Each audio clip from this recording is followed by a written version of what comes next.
What is up, wrestling fans? Welcome to another Pay-Per-Viewpoint edition of the Smark Moment Smack Talk podcast. You know me. I've been gone for a little while, but I am finally back. I am Anthony Tony Mango, as I should be, but I just read the name Anthony Mango on my screen. I'm not used to seeing that, and I don't know. I've been saying that, I guess, recently a little bit more, signing some papers and stuff.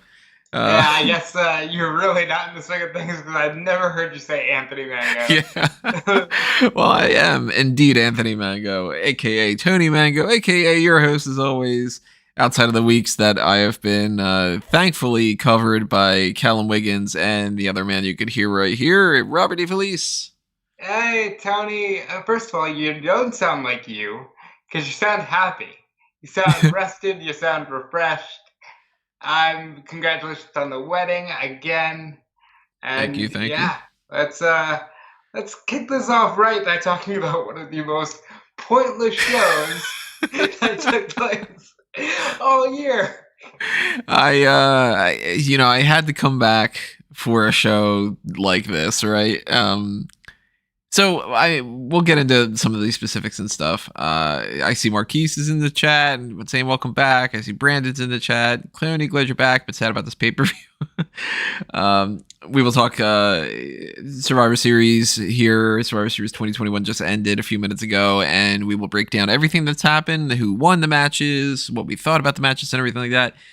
Very quickly, I do want to give a little bit of a backstory of my past couple of weeks. I'm not going to get too deep into it. I don't know. Maybe we'll do a discussion on like the hot tags or something like that. But for anybody who was sort of out of the loop of what was going on with the whole pre-recording everything and all that we had done, I love the response that we've gotten for all the mock draft stuff. That's been great.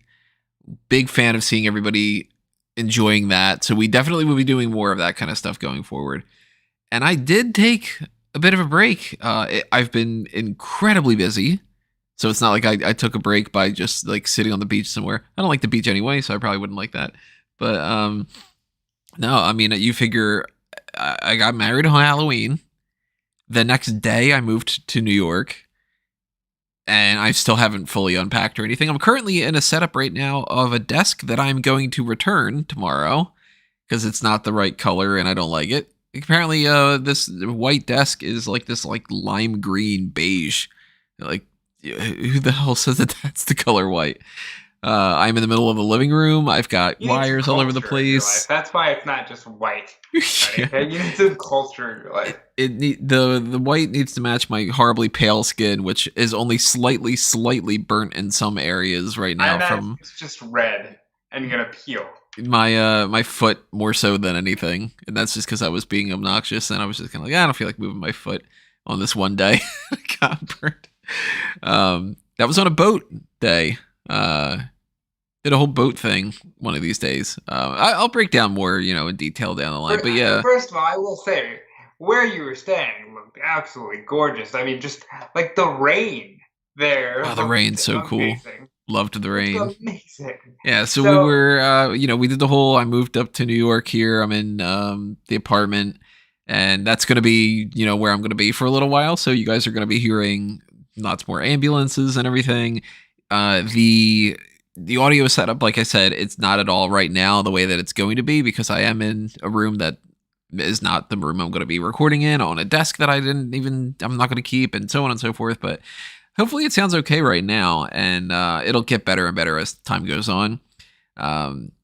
Moved that stuff up, and then, literally a couple days later, went over to Brazil for 2 weeks and met a bunch of the new family members and everything. I apparently am a huge hit. I'm the fucking man. Hell yeah. Hell yeah. So that's great to see, and I had a lot of fun. Over in Brazil. You'll love to see it. I am massively over in Brazil. And for a while, I was conquering a lot of gyms over there in Pokemon Go. I was like, I'm taking my flag and planting it in more ways than one. But yeah, I'll have some stories to tell. Maybe we'll break it down in some hot tags or like a dark cast or something like that. Obviously, you clicked on a Survivor Series pay-per-view post-show 2 hear about Survivor Series. So like, look, your honeymoon at this point is a whole lot more exciting it than was Survivor Series. it was much better. It was much better received as well, and also I'll show pictures and stuff for anybody who wants to see like some wedding pictures. I'm gathering some of the pictures at this point. Finally got a chance to meet Drew and Kaylin in person since they were able to come for the wedding, for the first wedding. So we got some pictures of us that I'm going to show in some fashion too. Wedding number 2, the honeymoon / wedding in Brazil, went over extremely well. Are you a citizen there now? What's that? Are you a citizen there now? No, not yet, but I will be. So, that's one extra country down and more to go. I'm just going to take over. I see 101 Chains is in the chat. What's up, man? Been a while since I've been here. I see we got a super chat from Marquise that just says ZZZZZZ Sleeping Emotions. Thank you, Marquise, for that. Adam says, congrats, Tony. Welcome back. Thank you, Adam, for that. Cal's Car Corner. I can never say your name correctly the first time. I always want to say like Captain Cal's, like something or whatever like that. Thank you for popping up in the chat as well. Quite the underwhelming ending for a Big 5 pay-per-view. No surprises, just a very predictable Roman win. No cliffhangers or anything. Great match though, and the in-ring work overall is what made the show. And I do agree with Marquise and Cal here. This was a show that was basically, the in-ring work was good, but I hated almost all, or not hated, it's a little bit too strong. Maybe I'm in too good of a mood with some ways to say hated, but this was a sort of worthless event with bad booking. This was, I'm not going to be over dramatic and say it was the worst Survivor Series I've ever seen, but you won't remember this next year. No, period. At all. Like you won't remember this. They went into the show with no hype and decided during the show to hype the biggest possible thing and then not deliver. Pretty much, yeah. And that to me is where I draw the line, because you shouldn't have done that. There's no reason for you to like, he's here. Just kidding. So that's something that we're gonna touch upon. I think that there's an overwhelming sort of feeling from me that I spent the past couple of weeks not watching WWE and AEW too, for that matter. I still haven't seen Full Gear. And I came back wanting this to be like a really, really like, oh man, this is awesome. And I instead can't help but to feel like, man, I wish I could have just gone to sleep and like not actually watched this event, because it's kind of it was just what was the point, you know? No, I definitely feel that, bro. Like I wish I could have gone to sleep. You know, like you didn't need to be awake for this one. As like genuinely, there is all the posts on Fightful for this show are literally just results posts. Mm-hmm. There's nothing happened on this show. That's the thing though. Like, it sounds like it's hyperbole, but nothing happened. And it's like you weren't even here for the wonky, like, who's on the team? Just kidding. No, they're not. Yeah, like, I wasn't there to watch the shows, but I was there to, in the middle of the night, be like, oh, great, I have to go log on my laptop and change something. Because I still was doing some work here and there. I just wasn't watching the shows. So I was reading the results, and I watched a couple clips on YouTube and everything.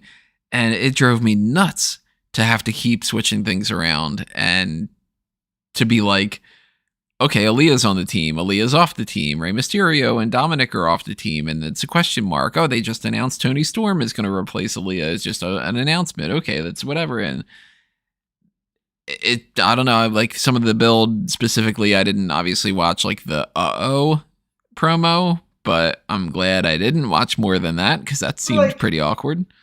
Like, that whole situation was the most hype match for the entire show, even with silly promos like the promo. I don't know. So it's not just me then that this doesn't feel like Survivor Series, right? No, it really doesn't, but like it never did. And I'll even say, like, 2 years ago, they had the fun stuff with NXT. Last year, even though like I was deflated at the end because Undertaker actually just retired, at least you had the stuff with the Undertaker and oh, what are they gonna do? Who's gonna be there? What is the Undertaker gonna say? This year was just like, hey, we're doing Survivor Series. Can you just can you kind of like show up? It's like, yeah, okay. You know what it felt a lot like to me, and I guess it's just the way that WWE is doing things lately, where they just don't care. It's just, you know the names, watch it, do it anyway. It's built in, sort of thing. It felt kind of like one of those Super Bowls. Now, I'm not a big football fan, but like I've heard from other people and everything, some Super Bowls are just sort of, it's two teams, and there's no actual like, this team's really good this year and this is whatever, or like the World Series where it goes by and people go, wait, who's in it? Like, it doesn't feel like it's a big event. And Survivor Series should be. It's one of the big four. It's the one that means the least, but it should be something that if you're going to have the best of the best against each other, like they referred to the Roman Reigns and Big E match at the end of the night as the ultimate champion versus champion match. And I'm like, really? Yeah. Like, nah, So, not really. Yeah. I had said this to Callum. I don't remember if it was the predictions or hot tags. I said, hey, if you're really intent on just doing this Raw versus SmackDown thing, then this should be the one show where you book backwards. You should know going into Survivor Series who you want opposite Roman. Because Big E, this is his first pay-per-view main event. And he almost didn't even get it. Yeah. It was reported up to the wire that they were considering closing the show with Becky and Charlotte. Like, come on. Well, the lineup of this, too, seemed weird. Because we had originally this Battle Royal that was announced. And then the next thing I know, I don't know if I missed something that was like obvious or whatever. They're going, well, the kickoff match is going to start pretty soon, and it's Damian Priest versus Shinsuke Nakamura. And I'm thinking, well, wasn't the whole Battle Royal supposed to be the kickoff? So I guess everybody assumed that the Battle Royal was the kickoff, but then they were like, nah, we're going to put Priest and Nakamura on the kickoff. And that was just it. And that match, it was a good match, but it was completely... I'm sorry. Like, Nakamura and Priest was not a good match because it was hampered by this weird thing of like, and Rick Boogs is playing guitar. That's where I was going to get to. It was a good match where they were harping on that. And of course, it took the entire focus of everything. And by the end of this, Priest is essentially turning heel, and he's breaking. Did you change it? Did you do it? I did change it. he breaks the guitar and he uses it on Nakamura, and he gets disqualified. And I'm like, all right, well, okay, that's a start. You're going to start off with a DQ of a match that it seems, not bothered to promote at all. Is that the truth? Yeah, they didn't bother to promote any of these matches. Roman and Big E got a little bit of promotion. Well, the Becky and Charlotte stuff seems to have gotten that. They got the fucking promo that everybody's talking about, and then they literally built the show around like media interviews and people going, hey, so we heard there's some legit heat between you and Charlotte, and then they would plug it like that. That's what it seems like. But even this, this should be the United States champion against the Intercontinental champion. This should be two of the best that they've got. And these guys are great. So this should have been just like a hell of a match where, in my mind, Priest should have just outright won. And that could have been like a buffer match on the main show. And instead, it's a kickoff match that ends at a DQ where the biggest priority of the whole thing is Rick Boogs is playing his guitar and it gets smashed. Which, if you check the URL for the match on at least some of the things that I've seen, it might not be all the way out there. At least it's on the media toolkit. They didn't even spell Rick Boogs' name right. It's Rick Boggs. So it's like you can't even do that. The way that it's supposed to be. But look. I mean, as somebody who makes those mistakes sometimes and has to fix the headline and say, "Oh well," to the URL, I understand. I'll let that one slide. Rick Boggs. They weren't even sure how they were going to spell Rick Boogs. Because remember, it was like Buggez, and then it was just B-O... What is it now? B-O-O-G-Z? Boogs now. Oh, but see? Yeah. There you go. Yeah. So, I was enjoying it until it got to the point that the guitar became a little bit overbearing. And I like Rick Boogs. It's not crapping on him. It's just, that's how they booked this match. Again, talented people in matches that were booked really weird. And by the end of it, I was just disappointed because I'm like, all right, well, that kind of seemed pointless. And it sucks that it's against the Damian Priest impressive win-loss record. Doesn't really do anything for Shinsuke Nakamura. Doesn't really do anything for anybody. There goes the kickoff, I enjoyed a little bit of the kickoff. Like, Kayla has gotten to this point now where she's very, it's like she has a character to her. None of the other interviewers do, but because she's interacted with Paul so much, she has character to her. That much I enjoyed. But I think the main thing we got to talk about from the kickoff is Vince McMahon shows up. Yeah, so they go, well, we've got some breaking stuff going on backstage with Adam Pearce and Sonya Deville. And they show a limo. Now, I don't know if you were thinking the same thing I'm thinking, but I'm like, oh, are they going to welcome The Rock or something? Are they going to set up that Damian Priest, not Damian Priest, I'm reading his thing, Anthony Mango, that's what I should say, that Adam Pearce is going to continue on with this seeming, from my perspective of somebody who hasn't been watching the episodes, it seems like he's kind of building a little bit of a potential heel stable. Like Von Wagner's his bodyguard or something, I guess.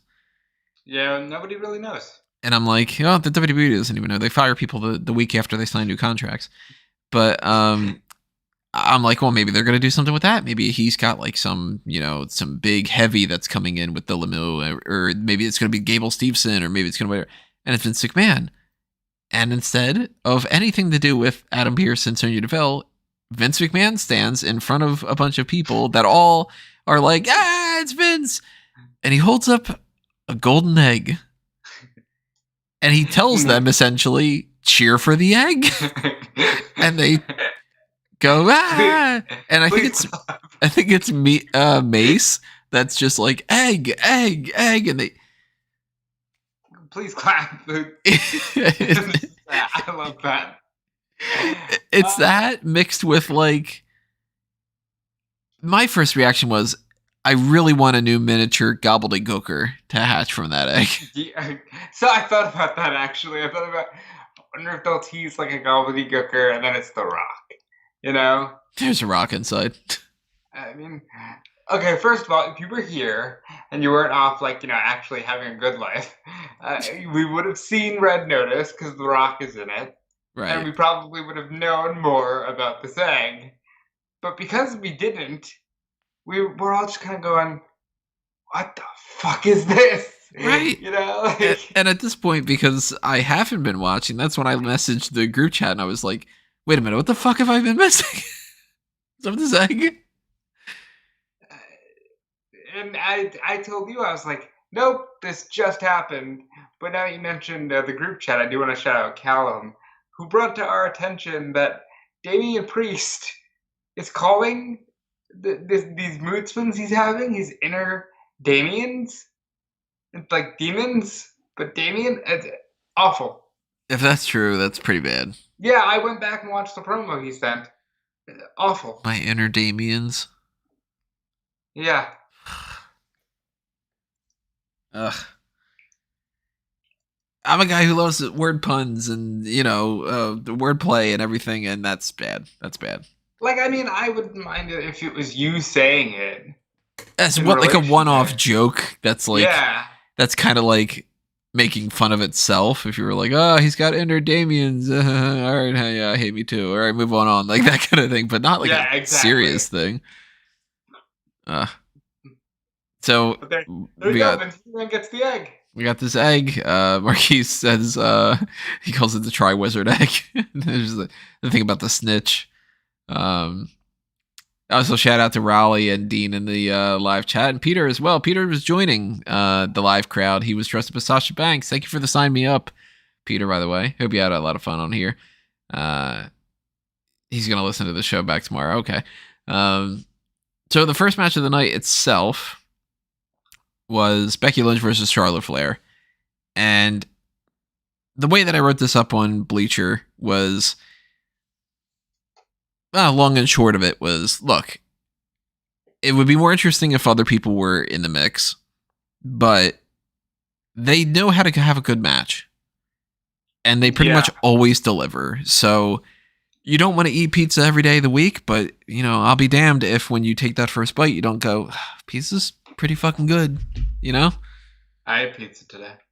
That's so good. My stomach's not been all that well today, so I didn't. Airplane food not sitting well with me. Oh, there you go. There's the bit. Airline food. What the hell? What's the deal with airline food, huh? We'll get back to Seinfeld later. So what I said during this match was, listen, people can hate on Charlotte and Bex all they want. These two know how to put on a good fucking match. And that's all that matters. And that they did, because the match was really good. This match was awesome. This was like the highlight of the night for me.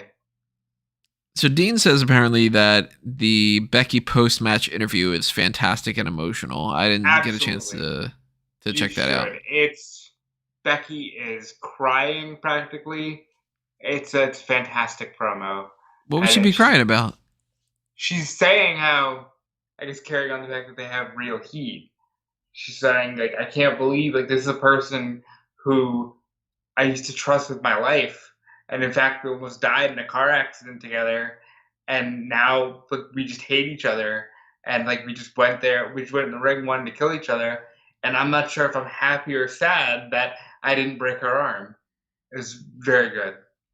These two are on another level. Like, the whole point is you're supposed to ask, is it real or is it fake? And this whole story has everybody asking, is it real or is it fake? Well, I definitely am going to check that out when I get a chance. But, you know, I wouldn't be shocked if that was a good thing, because this was one of the only matches of the night that I actually really liked the ending as well.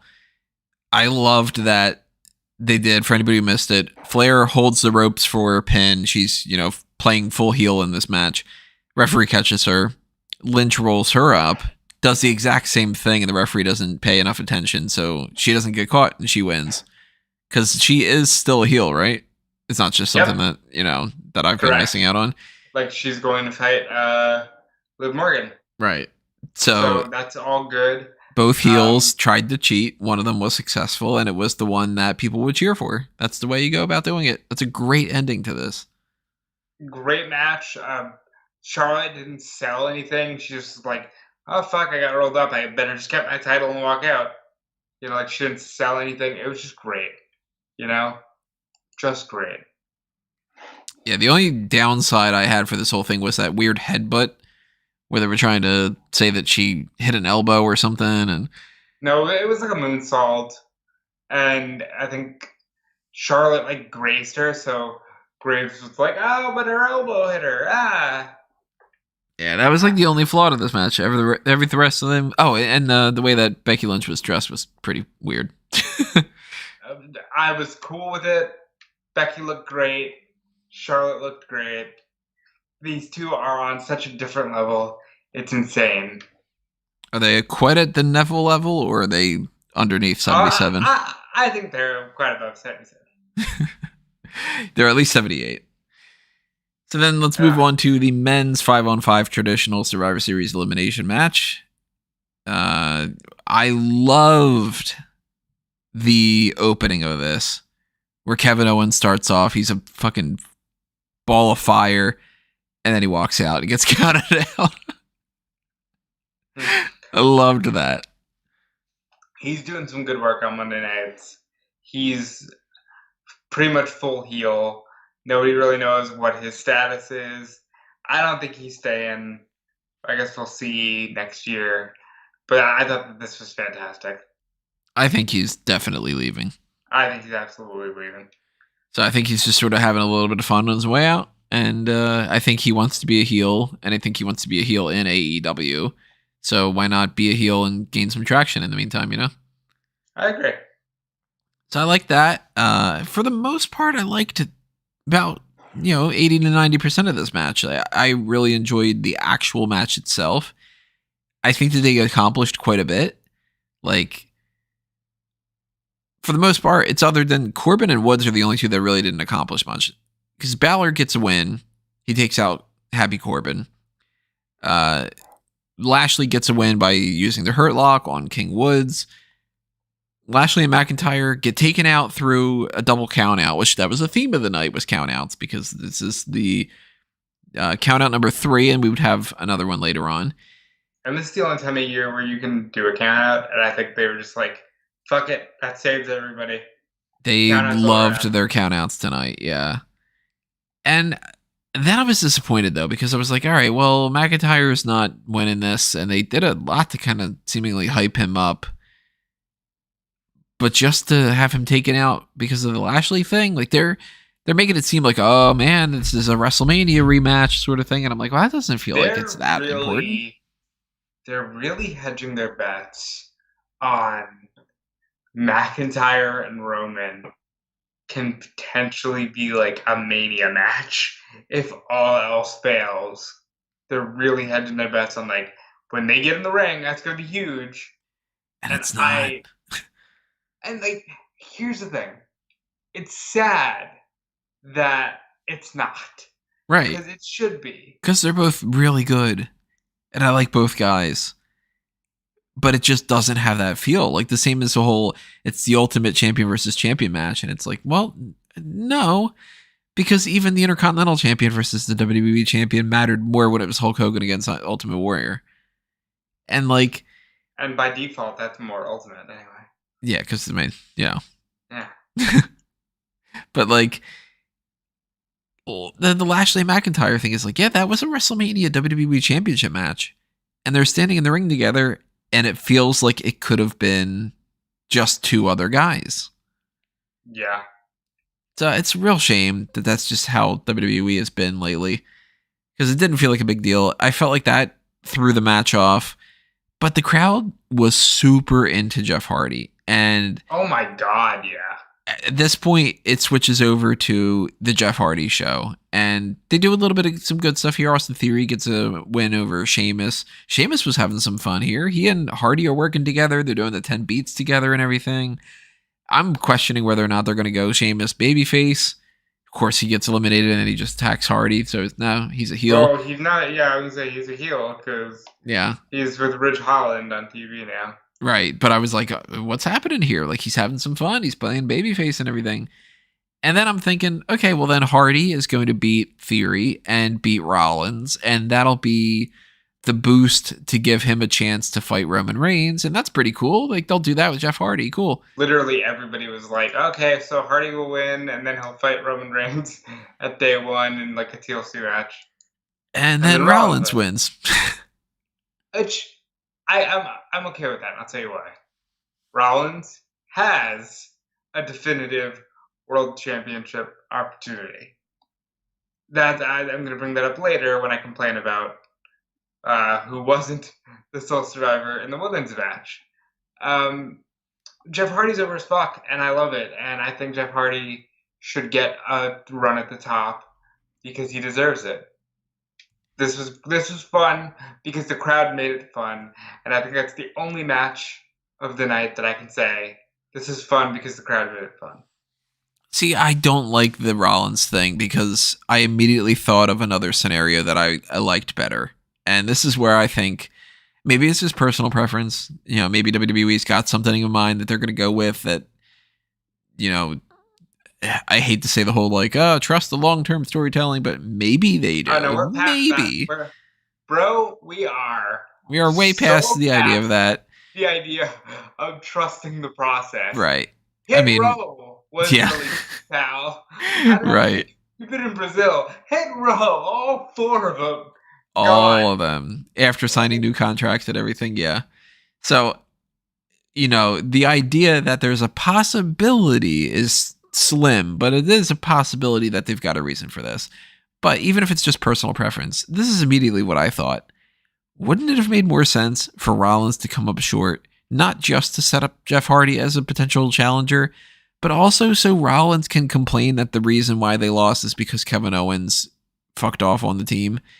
Because doesn't it seem like they're building up Big E versus Kevin Owens versus Seth Rollins in a triple threat? I think they will get there, but I also think that not yet. So we'll see, because maybe they don't want to do that. Maybe they want to do, they each get a one-on-one. I'm genuinely not sure. See, that from being like somebody who hasn't watched the past 2 weeks, I just assumed over the course of the rest of November, December, we were going to get on Monday Night Raw, Big E versus Seth Rollins, where Kevin Owens interferes, Big E versus Kevin Owens, where Seth Rollins interferes, and then they get a triple threat at day 1. And at that point, I'm like, well, Kevin Owens leaves, and it's bookended with with Seth Rollins being eliminated, and then he can go, well, yeah, I would have won for the match if you would have been on there and you would have just followed my lead, and then it could have been that kind of thing. And then the crowd would have been happy because Jeff Hardy would have won, and it would have done something for Hardy, and he would have been built up for that. I'm worried at this point Rollins won just because they were like, well, that'll fucking whatever, he's Seth Rollins. Like, there's actually no reason for it, I mean, totally. That's a major possibility. But this is the one where it's like, okay, yeah, you can get away with that because he is Seth Rollins. So I'm worried about that.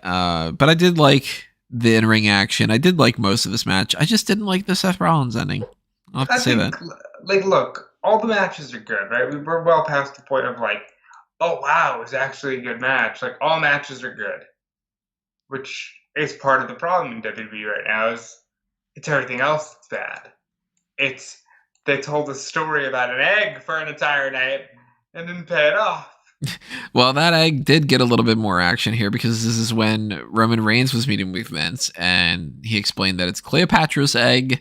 It's the real thing. It's worth $100 million. And Roman Reigns says, well, it's about as much as my next contract. And leaves.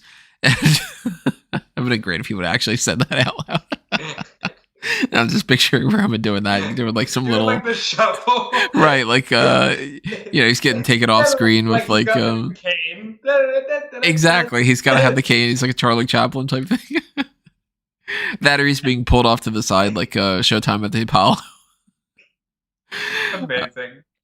So that turned into you haven't heard enough about Red Notice, have you? Let's do another promotional thing, and then also the entire intro for the show. Yeah, all Red Notice. Red Notice.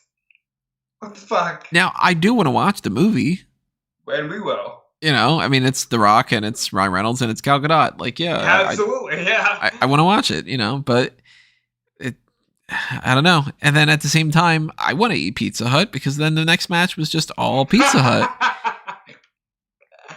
I'm confused. Was the winner of this match supposed to get pizza, or was the pizza just there?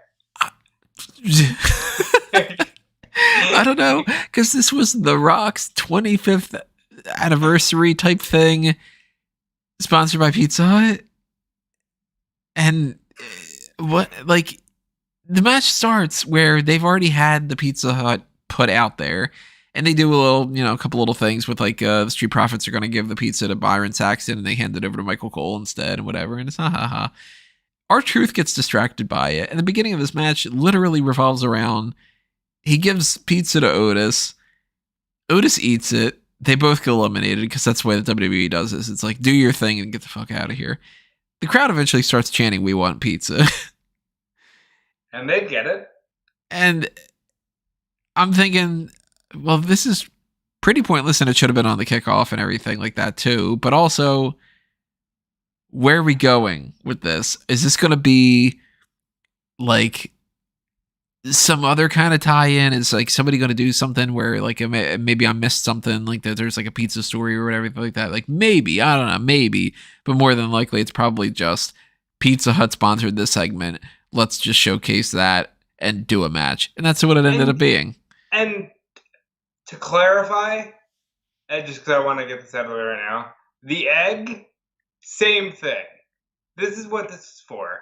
So in the next quarterly conference call, Stephanie McMahon can go, and at our major Survivor Series event in Barclays Center in New York City, we had a tie-in with one of our own, Dwayne "The Rock" Johnson, and his hit Netflix movie Red Notice, and we had a tie-in with Pizza Hut, where our WWE superstars, the Street Profits, threw pizza out into the WWE universe, because you can't get that at the Super Bowl. It's like, come on, man. Omos wins this with 12 eliminations. Omos, this was a vehicle for him. Like, he fucking shocked everybody. Shanky ain't mean shit. Omos came and just threw him right out. Commander Aziz, he's big. But Omos is bigger. Listen, we've been saying for years, Baba Tinder is big, and he hates Omos, because Omos is bigger. Alright? Yep. And then Omos doesn't even get the pizza. The Street Profits chuck it out to the crowd. And I wrote down on the thing, I was like, please don't eat it. Anybody who catches one of these slices, don't eat it. What do you mean? It's Brooklyn. Hey. Oh, hey. Tony D'Angelo needs to pop up. Hey, motherfucker. Is he a fucking heel now? He turned heel, right? He's Tony D'Angelo. He is what he is. I haven't been watching NXT either, so I'm lost in the shuffle. Oh, they're doing War Games. Yeah, they're somehow doing it War Games, and we're missing the fourth person on the women's team, and but it might be Zoe Stark, who might be injured, and or is injured, but I might be back in time. I don't know, and what are the percents of how much people are going to win at War Games? Right, 33 to 3rd. At Beat Me. That led to RK Bro versus the Usos. I was disappointed in this. I thought it was going to be great, and it was good, but it wasn't as much as I thought it was going to be. It wasn't as good as it could have been. Randy made history. Yeah. Most Survivor Series. It's not most Survivor Series. It's most pay-per-views, period. Well, most pay-per-views. He's been in more Survivor Series matches than anybody else. He's been sole survivor more than anybody else. I think he scored the most amount of eliminations. Raw record if he wrestles for most Raw matches ever. Surpassing Kane, I think, right? Yeah. For that. So I mean, look, Randy is legitimately one of the best of all time. Yeah. Count's like, no, he deserves to be breaking these records. He's been around forever, and that's cool for Randy Orton. He is Mr. Survivor Series. He gets another win here, too. Yep. Because, Raw mostly cleaned up during this one. Yeah, it's SmackDown only won one match legitimately, and then the other one by DQ on the kickoff. And sometimes the kickoff doesn't matter, according to their tally. Terrible. So, the RK Bro and Usos match, that was good. The ending, I thought, was just, it's a splash leading into an RKO. We've seen it a million times. Yep. Then we got some more egg story. Adam Pearce and Sonya Deville are on the case. Are they? Why are they? Because you have to set up the idea that tomorrow night, Vince McMahon's going to be on Raw. Really? And what does that accomplish? Vince McMahon's going to be on Raw. Wait, is that something that they actually established? He said that he'll get to the bottom of it if they didn't figure out who stole it. On Raw. Yeah. And I guess everybody from Raw and SmackDown is going to be on the show. Oh, God. You mean to tell me that they saved the thing for tomorrow? Seems like it. Oh, my God. Okay. See, I missed that segment. Okay. Great. Seems like we're in another situation where the pay-per-view had been set up for a couple of weeks so that the pay-per-view can say, watch the thing another time kind of deal. That's ridiculous, but okay. We got a little comic book backstory from Xia Li. Is this the same one that was on SmackDown? Probably, yeah. The Protector, her Yeah. family got burglary. Her dad died and something. Yeah. Seems kind of neat, but it's like no. You just kind of decided to merge the Tianxia thing with like a little bit of some Kill Bill anime. You fucked off with the whole Tianxia thing. Mei Ying is now Wendy Chu. Yeah. And I hate it. All right? Like, I hate it. So Chu Mi is better than Wendy Chu, right? Yeah, and high fat, and yeah. If anybody has no idea who Chu Mi and high fat are, check out the Man with the Golden Gun review over on the Review to a Kill podcast that we had done on Fanboys Anonymous, which was so fun. And speaking of things that are a lot of fun and then lead to a disappointment. Well, hold on. Hold on now. Because The Rock had said that he wants to be James Bond. It'll never happen, but I still want to get your thoughts on that. Nah. Okay. No, absolutely not. The Rock is a completely different type of person. Same as how, like, when people were like, oh, The Rock should be the next Terminator. I'm like, no, he's got way too much charisma to be the Terminator. What are you talking about? You gotta put The Rock out there and have him barely enunciate things? Nah. Yeah. Rock would be a really cool secret agent on some things. That's why he's done, like, Central Intelligence and all. But he's no James Bond. I'd take a minute to hear him say, Mojito? like, you know what? That's it. That's the movie for me. He does that, and then he does the eyebrow raise. Eyebrow. And you're out of there. Still be a little bit better than some parts of No Time to Die. Last Jedi sucked. Women's 5-on-5 traditional Survivor Series elimination matches next. And again, speaking of matches that can be fun and, lead to a little bit of a disappointment in some ways. This was odd. Toni Storm starts off, and Storm's on like a little bit of a tear. She eliminates the first two people, and then nothing happens. Or was it the first one, and then nothing happened? I know that there was, whether it was the first elimination or after the second one, there was just like a dead zone where it seemed like minutes went by, and I was like, I've got nothing to say, and there's nothing happening that I can talk about. Because they had no plan for this. And the fans, it sounded like they started chanting for CM Punk. You know what, though? Of course they did, because AEW put on a fantastic show last week. You should go watch that. It's much better than this. Which show? Oh, wait, Full Gear. Full Gear. Jesus Christ.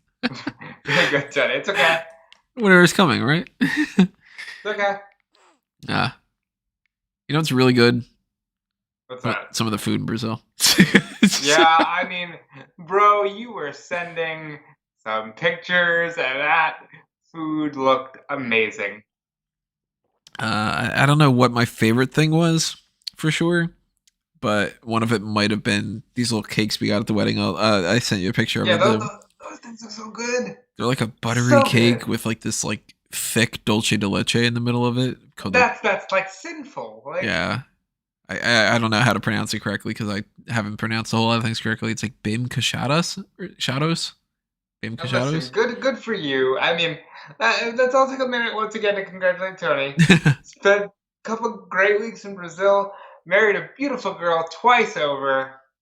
I'm surprised, genuinely, that you were like, let's review Survivor Series live. Yeah, especially after traveling for 24 hours. Yeah, well, that's tasty. But we got some CM Punk chants. We got Queen Zelina Vega gets taken out. And then Toni Storm gets taken out. So there goes your whole, like, you're building somebody up to maybe go through on like a tear and get to the point where she can challenge Charlotte Flair or whatever. No, but she gets taken out. She gets forgotten about by the end of the match. And Morgan's taken out. And Ripley's taken out. And for no reason, really. Because it's just the Bianca... Morgan should have won. I'm not saying she should be the sole survivor. If you listen to the predictions, I said it would be her and Bianca. Or even, I think it was Callum that said... her, Bianca, and Ripley. I would have been cool with that. And then they just went with, hey, Bianca did it all again. And I love Bianca Belair. She's great. Anybody who's been listening to this podcast knows Bianca Belair is my girl. I think she's awesome. She's fantastic. She's at the point where she doesn't need this. She didn't need to overcome the odds. We're aware it goes 4 horsewomen, and Bianca Belair is right there. She's number 5, and then by proxy, I guess Rhea's number 6. But Rhea's been treated in a way that it doesn't seem like that's the case. It seems like number 6 is basically whoever else they decide to push at the moment. Sometimes it's Carmella, sometimes it's Queen Zelina Vega, which, again, everybody's fucking theme song starts off with just name. Da da da da da da. You know, so she's got Queen Zelina. That was the best. But like, they temporarily give Liv Morgan these pushes, and her fan base gets super pumped up, and then she gets treated like she doesn't really matter. So yeah, of course she's not going to beat Becky Lynch. You knew that ahead of time, but now you really know that. And for what? You mean to tell me that she couldn't have pinned Natalya? You know? She could have pinned Shotzi. Like, because we ended up with Sasha, Shotzi, Shayna, and Natty against Bianca. And of course, they do another count out to keep Sasha looking strong. But Bianca's got to go through the 3 of them. It couldn't have been Bianca against... I mean, I don't think that they should have booked Bianca to end this match the way that it was anyway. But it couldn't have been Shayna and Shotzi. And then somebody like Morgan could have at least pinned Natty. Natty didn't serve a purpose. Yep. The whole thing was Shotzi is the one that's feuding with Sasha. So she could have still screwed Sasha. And Natty could have been taken out earlier in the match. I see no reason why that shouldn't have been the case. I'd love to hear, like... I would love to debate with Vince and Kevin Dunn and these other people and Pritchard and whatnot and just be like, so why didn't you? And then to hear them actually explain why they think that wouldn't matter, you know? Because even Baszler, she was on a Rampage. What's she doing now? Well, first of all, Rampage is the other show. It's on Fridays, and she wasn't on that show. And now she's just Sonya Deville's hired gun, and Sonya Deville has a hired referee in Daphne LaShawn, because the referee needs a fancy name now, because she's going to be a character on a show instead of just being Aja Smith. Daphne LaShawn? Daphne LaShawn. That sounds so... Oh, they renamed a lot of the referees. Really? They don't give the referees names. But they trademarked and renamed a bunch of referees. What? Why? Because. That's why. Because. So is John Cone still John Cone? You know, like, is John Cone still reffing? I haven't been paying too much attention. I saw Robinson tonight. Yeah, they'll never change his name because he's golden. But like, D.A. Brewer is now Dallas Irvin. They just changed a bunch of referees' names. It's ridiculous. I saw there's a couple of trademarks, but I didn't know who was who yet. So wow. Oh man. The referees. They're really wasting their time on referee names. Yep. It's dumb. Yeah, so Marquis says, yeah, Tony, you don't like referees being renamed? What's wrong with you?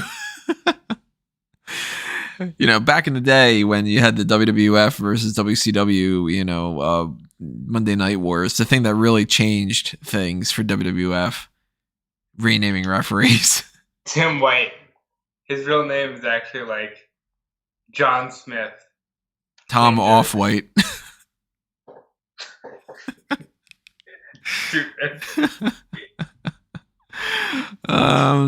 So Shotzi's eliminated.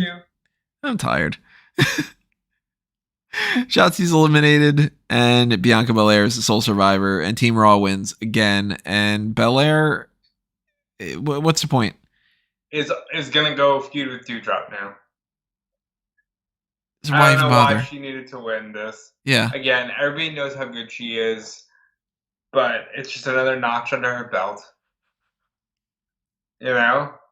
I guess it's their way of being like, well, you didn't continue to hold the championship, so we'll do this to give you another little, I did that too this year, that kind of thing. But yeah, give it to Morgan. Give it to Toni Storm. Have her build herself up to where she can fight Charlotte Flair. Give it to, I don't know, do something weird. Put Aaliyah in the match and have her do it. You know, like, it just, I don't see the, I love Belair, again, just the same thing. But I think that this was as pointless as the Seth Rollins one. Yep. And then Rollins needed it more because Rollins at least is a definitive number one contender. Then we got a little bit more of this whole, let's build to something that isn't going on right now, because the future is what you need to be invested in the future in WWE, because the present never delivers. But so you can't invest in the future because they're calling out the future and then firing them. Yeah, that's true. You know, the future that you want to build towards is always, who can we bring back from the past, including Brock Lesnar, because he has had his indefinite suspension lifted, and you, over the course of the past couple days, you had your revelation of Tony's right again.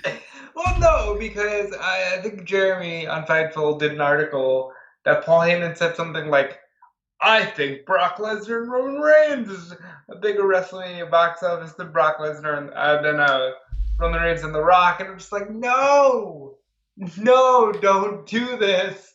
Don't. It's been 10 years. Like, don't fucking do this match.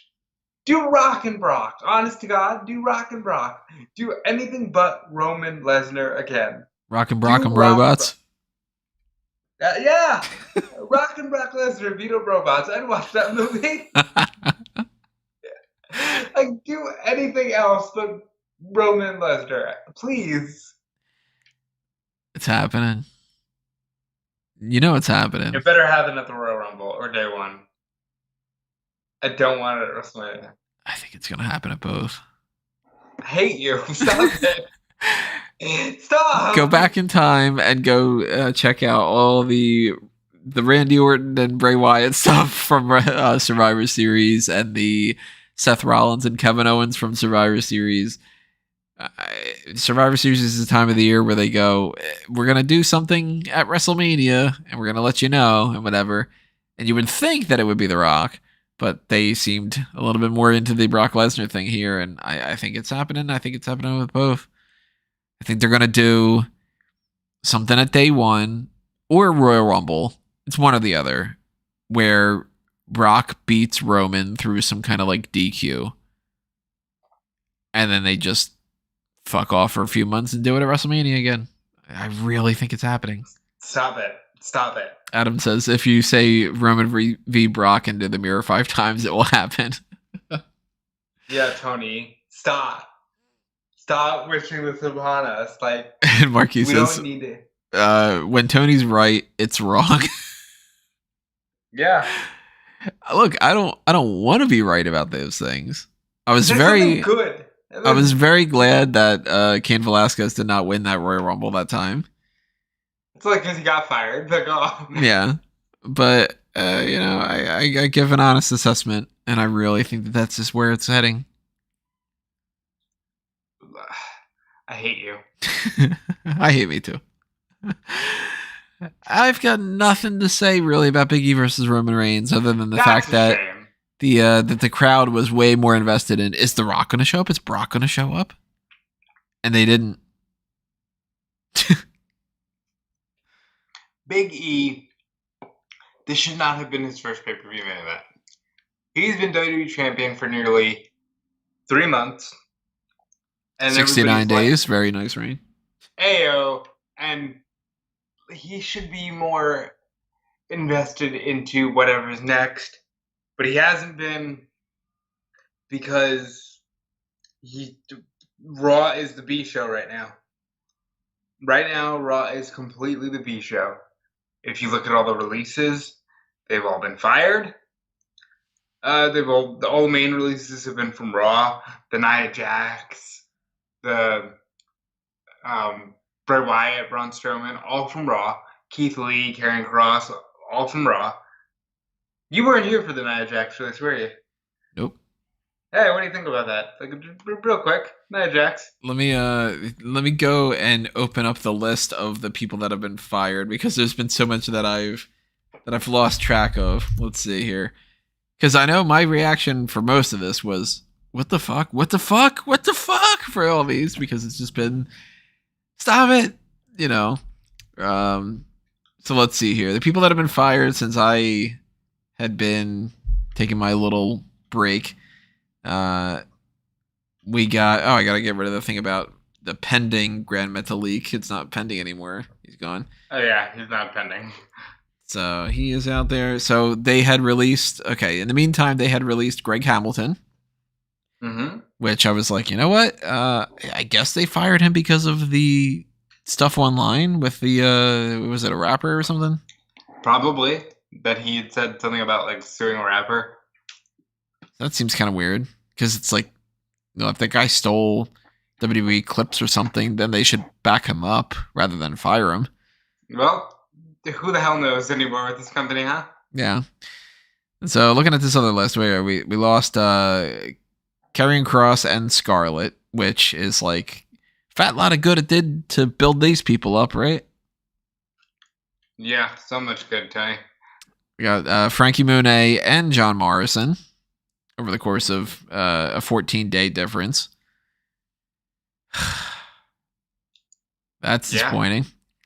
I mean, Frankie Monet at this point is just like, stop supporting this company. Right. I could totally see why she's got that point of view. I'm curious if John Morrison quit, or I would assume that he got fired and didn't quit. He got fired. Ember Moon, I saw that coming from a mile away. Still sucks. She should have been so much more. Oney Lorcan, I wasn't surprised about. Again, that's not the crap on him. I think he's cool. But they weren't going to be pushing him anywhere. The B-Fab stuff, that surprised the hell out of me. You bring these people up to the main roster. Over the course of, I think it was April, is when they started. They do that.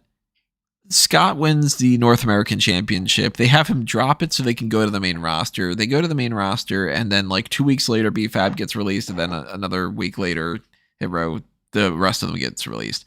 What the hell? Who the hell knows? Jesse Kamea, it's a shame. Zeta Ramir, she just started. Yeah, and she was getting a huge push. So that's surprising. She was the last, I guess, of the Triple H holdouts, you know?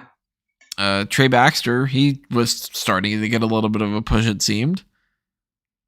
Again, another one of those damn wrestlers. What are you hiring wrestlers for, Tony? Katrina Cortez, saw that coming. Yeah.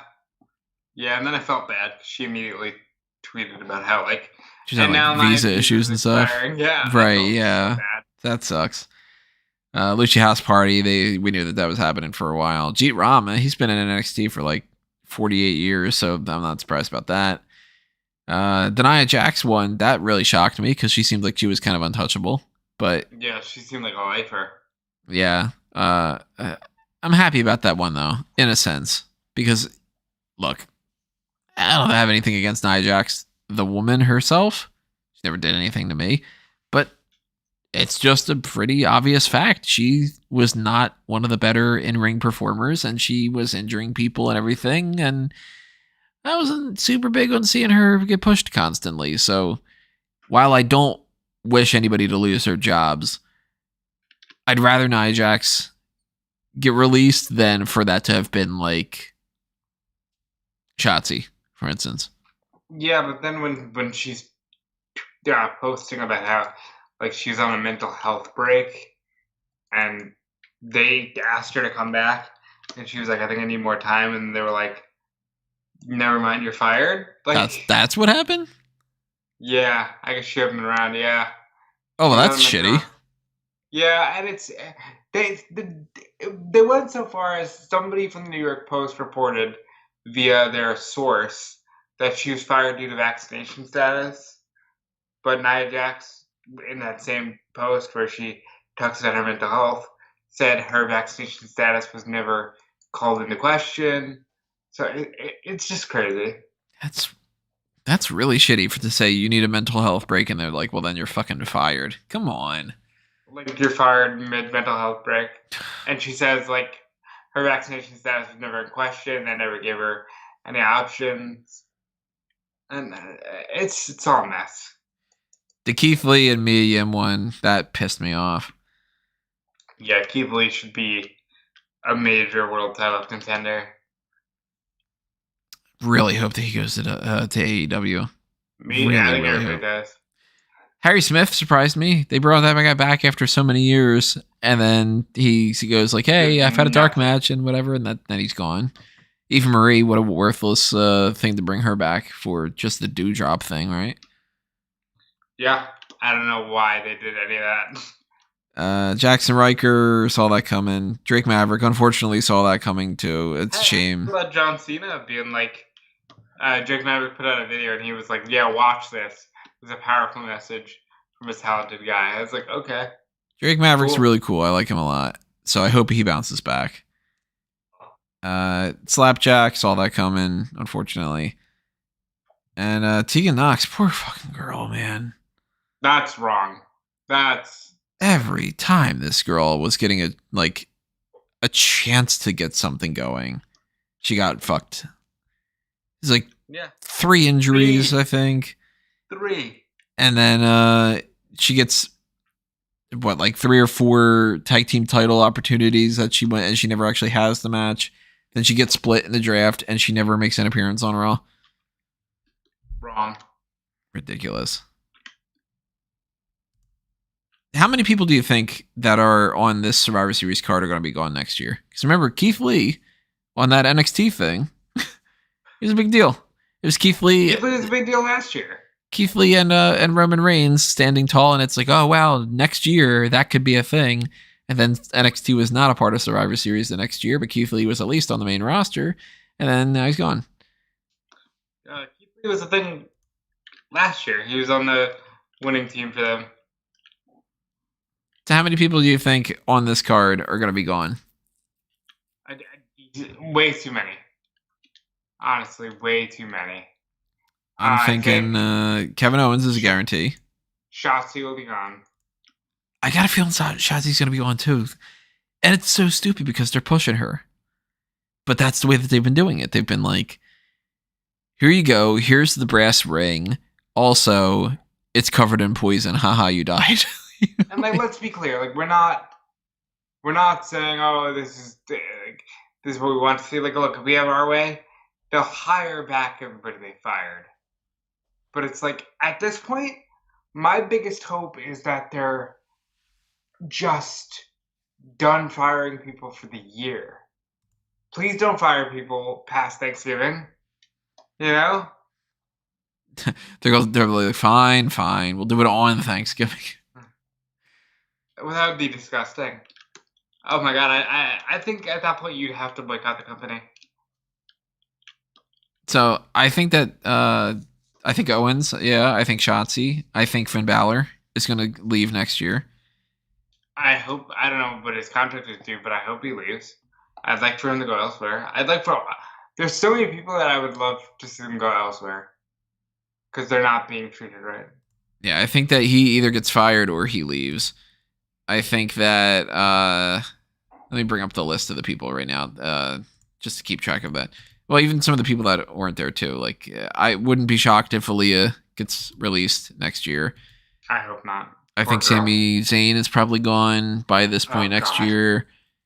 I think... really, why? What, Sami Zayn? Yeah. I think that he'll leave. Okay. I think that even though this makes no sense at all, why would bother to do it? It wouldn't shock me if MVP was released by this point next year. I don't know. It's hard to say because it's such a depressing conversation, but nobody's safe, and that's the scary part. I think that there's a possibility that we lose a couple in the women's match, other than Shotzi. I think that at any point they could just be like, yeah, you know what? Well, we gave up on the Vega thing. I could see them just going, well, we finally just don't care anymore. We're going to get rid of Morgan because they never want to actually push her. That's disgusting. Like, it's so hard. Because if you get, but like, you gotta think, if you get rid of somebody like Morgan, you're feeding her to AEW. Feeding. See, I don't think Morgan would go to AEW. I think she absolutely would now that Ruby's there. Oh, that's true. Yeah, forgot about that. I was picturing like she'd be more of like an Impact. Nope. But, I think she'd go right to Ruby. Marquise is suggesting Dewdrop. I think a good portion of the people in the 25-man Battle Royal are going to probably be at least in contention to be in the next round of cuts. It wouldn't shock me at all if anything happens at this point. Like, there's really only a few people that would honestly shock me anymore. Because now it's just perpetually shocking, period. Like, and like they've it's not like they haven't cut some shocking people. Right. They cut Bray Wyatt. Would have never thought that Bray Wyatt leaving would have been a result of a release. It used to be that if they were a big enough name, or they seemed like they were a big enough star, or at the very least, that they just got to the main roster, or that they were in the midst of a big push. Now, it's a coin flip. They could just tomorrow go, the Usos are released. And you'd be like, I guess that's what they've decided. Right. And then they would say the same thing too. Budget cuts. That's so wrong. Hate it. I absolutely hate it. And then the only thing that matters to them, it seems, is, well, we've got Roman versus Brock to do again, and we've got Roman versus The Rock, and aren't you interested? Don't you want to check out Monday Night Raw tomorrow night? Bodies. Yeah, don't you want to check out Monday Night Raw tomorrow night to see what happens with this egg? That's basically what the Survivor Series was. Where's the chicken? By the way, they answered what came first, the chicken or the egg? The egg. It's not true. It's totally true. How'd the egg get there, Tony? So, the way that the egg formed is through some sort of like bacteria. And it created like a cell division. No, the chicken had to come first. Chicken doesn't have to lay the egg first. The egg creates the chicken that lays the egg. Well, what laid the egg? So just bacteria from the ground. You know, you get like you ever see the thing where it's like the little bacteria becomes like a fish, and then the fish gets on the land, it becomes like a frog? Yeah. So it's that kind of thing. I hate it, but you're probably right. Is this going to be another thing where it's like in a couple of months, it's going to look back to the Survivor Series and go, Tony's prediction was right. It was the egg. Oh, God. It's 12:50 a.m. I forget where I was at this point yesterday. I was flying over somewhere. Where was I? I don't know. I was on my second flight, I think. Yeah, I was on my second flight. That's right. So I was somewhere, probably still in Brazil. I don't know. Point being, Big E lost. And oh my God. We didn't even talk about it. Big E wore Seinfeld gear, and I loved it. You wore Seinfeld gear? I didn't even catch that. That's why I said we'll come back to Seinfeld later. I just thought there was something else that yeah, there you go. Yeah. What was on it? He just had like a bunch of blurbs that was like written in that style because they're in New York. So I'm thinking that's why he did it. Oh, another little Seinfeld thing that was kind of funny.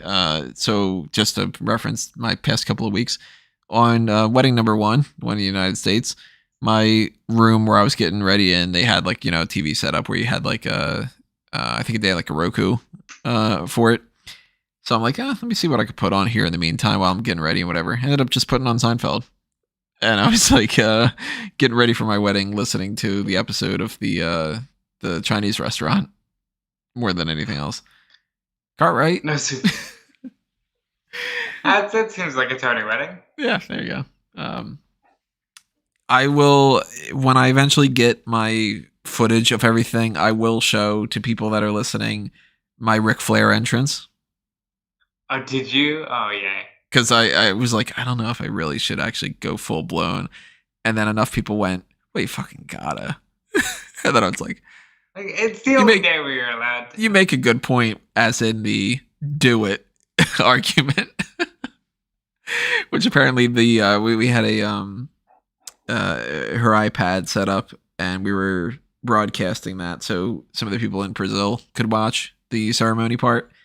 And one of the people was telling me, back when I was in Brazil, they were like, oh, we got a chance to check it out and whatever like that. Everybody was so confused about your entrance. That's awesome. And I'm like, that's true. I was just doing a little pro wrestling thing, sort of. That's awesome. No, that's great. But more than a couple of people were like, that was fucking fun. Like, you're hamming it all up and stuff. And then since Caroline wasn't watching because she hadn't come out yet, when she found out about it afterwards, she's like, you really came out with the Ric Flair song? You really did all that? I'm like, and you also love Sprock Zarathustra. Oh, yeah. I mean, I would have gone with that if it would have had nothing to do with pro wrestling. Yeah, that was still going to be it anyway. But, the groomsmen came out to the Avengers theme. And when we did our entrances for, the announcements, they came out to Voodoo Child. That's fucking rad. Did you get the Batman Dr. Diet Coke commercial in 30 minutes? No, I didn't. Damn it. But good for you, man. There were more than a couple wrestling themes that were eventually requested by Peyton and Drew and Kaylin, I think. Did they get drunk and start saying "Sexy Boy"?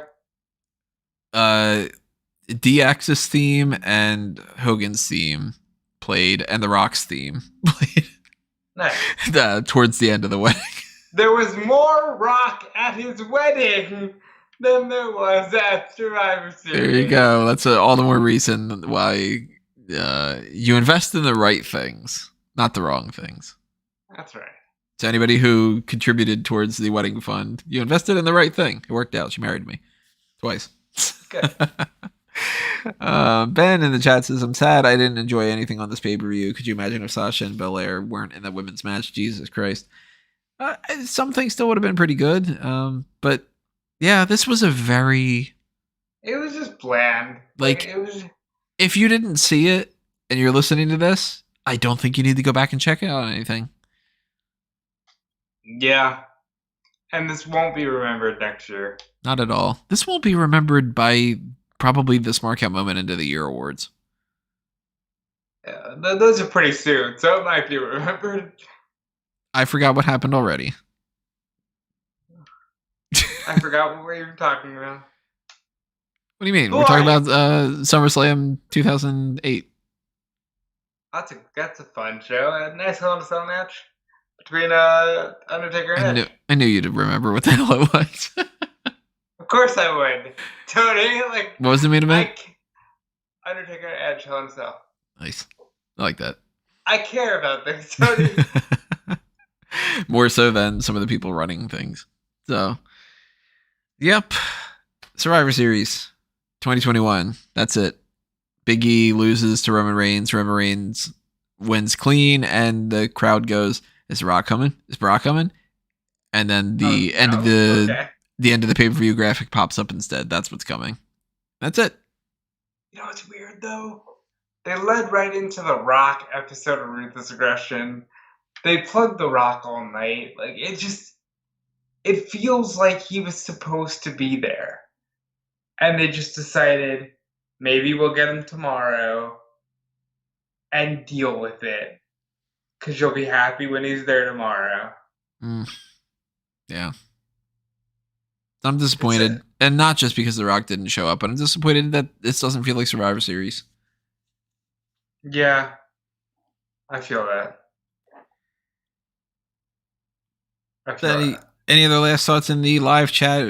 Put them out there already. Where it's in the chat as well. Tony's back. Pro Wrestling's greatest return of 2021. Fuck The Rock.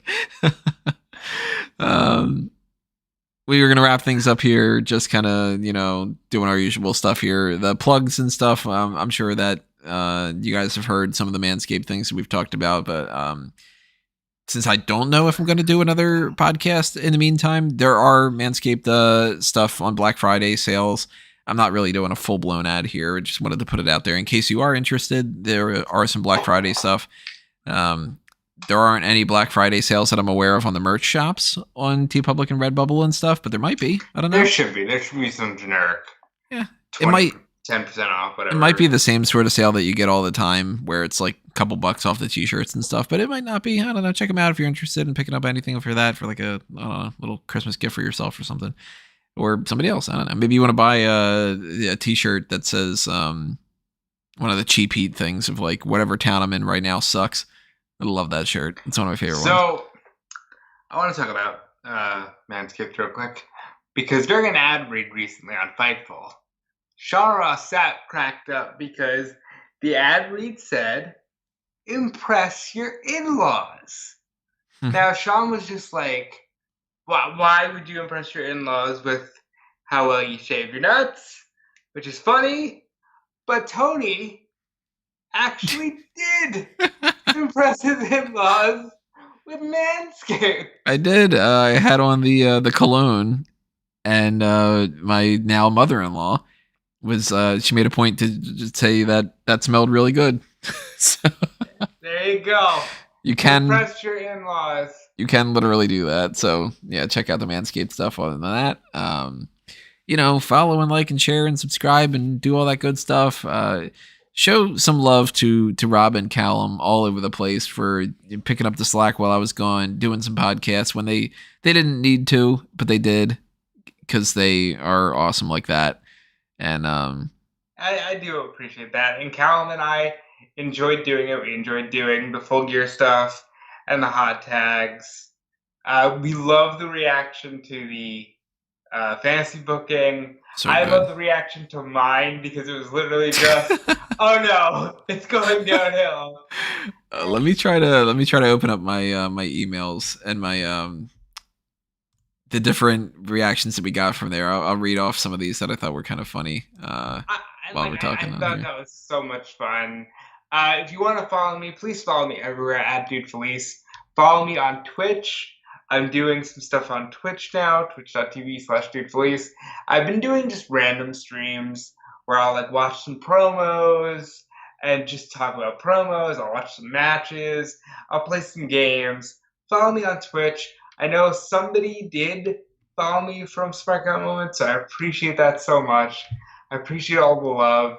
And really, I would do Spark Up Moment if I wasn't doing anything else. I love it here. I love Tony. I'm glad to see he's entering his happiest days, and it better stay that way.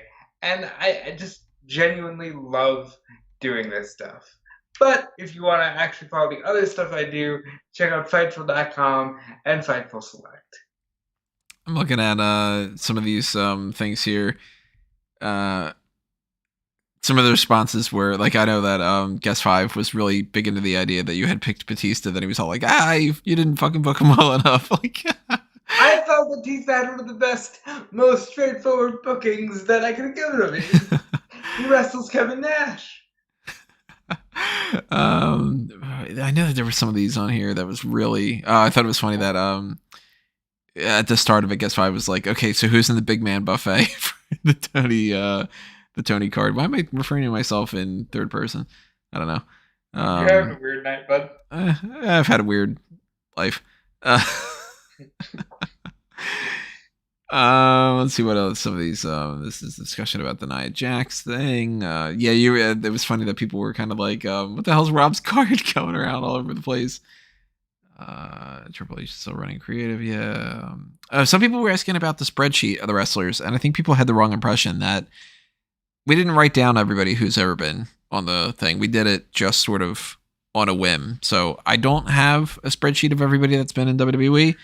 But that's a project that I kind of wanted to work on with some other people. So maybe in the future, we might have to get some people together and make some kind of, go back in time and track the rosters or something. And to be clear, for whoever asked if I was booking on the fly, here's how I booked. Most of my ideas came to me while I was just like, just thinking about it, and oh my god, I had this great idea for Mick Foley, but wait, now I need to get Bray Wyatt in there. I have 100 guys, I can't just do a one-on-one. I'll do a barbed wire death match. Sure. And since I'm going to put Foley in a stable he's been in with Raven, I'll put Randy in the live. It's not that I want to see Randy Orton in a barbed wire death match, but I looked at it, and I looked at the word fantasy, and I said, well, we got to have some fantasies in here. Because, these guys are having very vanilla fantasies. And you can't have vanilla fantasies, because then what are you fantasizing for? I'm a guy. Crazy. I'm a guy who likes his vanilla ice cream with some candy in it. So I emphasized the fantasy in fantasy booking. Also, there's a comment of, I like a nice grilled cheese. On the pay-per-view predictions, what were you guys talking about that the grilled cheese came in? I don't know. I think maybe Cal was just like, I don't know, tell us what kind of snacks you want. And he's like, I like a nice grilled cheese. You know what, man? Me too. Like, grilled cheese is great. It's a very it's a very staple kind of thing. You're not going to go wrong with a grilled cheese. And good things are good, you know? I mean, grilled cheese is good. Yeah, tell us what you like on your grilled cheese if you fancy it up a little bit. I like a grilled ham and cheese. And just tell us a nice tomato, maybe, just not a tomato guy. Not a tomato guy? It really depends on where I'm eating the tomato. Well, I do that for my Jersey tomatoes, but yeah, nah. Closest thing you get for me is if I'm having a grilled cheese with like a rare can of SpaghettiOs or something like that. Like I feel like a little kid that wants to eat garbage, Those are the best days. You're like, I want to have a little kid's meal. I want to have chicken nuggets and French fries and mozzarella sticks and Kraft mac and cheese and Take me back. Yeah. Take us back before Survivor Series. Maybe it'll end up working out a little bit better. Not the worst pay-per-view of the year or anything like that, but just a very bland, blah sort of thing. Marquis says, I need the swine on my grilled cheese. Good old swine. I was referred at one point over the past couple of weeks because obviously the language barrier different with some people, but one of Caroline's family members was like, how do you say this? We've got pig. It was like, yeah, I want some pig for dinner, that kind of thing. Yeah, we all laughed about that. It was like a sausage thing. It was really good too. But it was just like, oh, there's pig. You want pig? Kind of thing. You want some pig? And I'm like, fuck yeah, I do. Yeah, I don't know. Survivor Series. I got nothing else to say about it. Yeah, we really talked about anything but Survivor Series throughout this entire thing. It was fine. And this is fun. Yeah. I'm glad to be back. Chorizo, that was another thing that I ate too. Oh my. What are you saying? Like it's the first time. Yeah, but I mean, I had a chorizo and I forget the name of the other thing, and picanha was one. There was that thing of the 3 steaks that I sent you the picture of. Oh, yeah. Oh. Where I was just like, Rob's going to hate me for this. And you said, love this for you. I just love this for you, buddy. Honestly, you deserved all of that. Do I wish I was there? Yeah. Yeah, of course. Especially because we had steak left over, too. Steak is so good. Amo picanha. Oh. Anyway. Steak's great. Good things are good. Survivor Series was Survivor Series. It was neither great nor good. It wasn't awful, but it was just it was a decent enough event match-wise that the bookings kind of half-assed and crazy, which is typical WWE these days, it seems. It was a Stouffer's dinner for one. It got the job done. You know what I'm saying? The Salisbury steak with mac and cheese, maybe, or something. Yeah, it got the job done. I don't want to do it every day. Yeah. But I got the job done tonight. Completely just to get, sidebar, whatever. One of my favorite lines from one of my favorite movies, the Grumpy Old Men 1 and 2. You ever see them? Never. They're so good. It's Jack Lemmon and Walter Matthau. But Walter Matthau, it's been burned in my brain that he eats like one of those kind of microwave deals, and he says about like the squirrels or the pigeons or something. I forget exactly what it was, but he's like, they love my macaroni and cheese dinner. And I'm always just like, I kind of want a macaroni and cheese dinner every time I say that. So, yeah, if Survivor Series was that type of macaroni and cheese dinner, I'd enjoy it more. But it was what it was, and I'm hoping that this is the low end of me getting back into things, where I hope tomorrow night on Monday Night Raw we figure out who stole the egg, and that it's great, and it's not just some dumb thing that I end up adding into the end of the year awards. It's one of the worst things of the year. I'm hoping. What? Honestly, if it's something dumb, like it's Hunter, and that's how we get Hunter and Rock at Mania, whatever, fine. I'll watch it. Imagine that's the setup. Triple H is just like, I stole the egg. Because you fired, oh my god. Yeah. Fire like, I stole the egg and I'm going to sell it and give them their job back. There's some joke that I could form here. I don't have the mental capacity to do it, but something about the golden goose. I don't know. It was cooked.